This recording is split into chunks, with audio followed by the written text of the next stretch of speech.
Now, brand new to Photoshop CS3 is a new tool called the Count tool.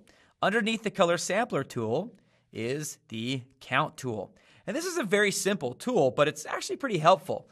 Let's say I had a client that wanted to put a little ball or their logo or something like that on every single string coming out from this jellyfish, on every single tentacle.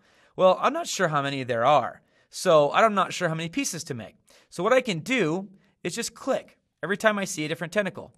Okay, there's one, there's some, and I can just keep clicking and clicking and clicking and clicking. And this way I don't have to write down or try to tally up in my head how many tentacles there are. I just keep clicking with the Count tool, and that does it for me. And you know what? I don't even have to have the info palette open to do this. I can just look up here in the options bar while using the Count tool, and it tells me total count 17. So I don't have to look for the highest number and try to guess which one that is. It'll tell me right off the bat that I've clicked 17 times with the Count tool. Likewise, I can clear this here, as we did with the Color Sampler tool. And I can also change the label color. If I had a cyan background, counting that cyan background wouldn't be super helpful. So I can click here, get the Adobe color picker, and maybe I want to change it to red or something like that, which actually looks very offensive and horrible. So I could change it to maybe black, and you can see it live update, which is really cool. Change it to white, whatever. But the option is there to do whatever I want to do, to change it to whatever color that I need.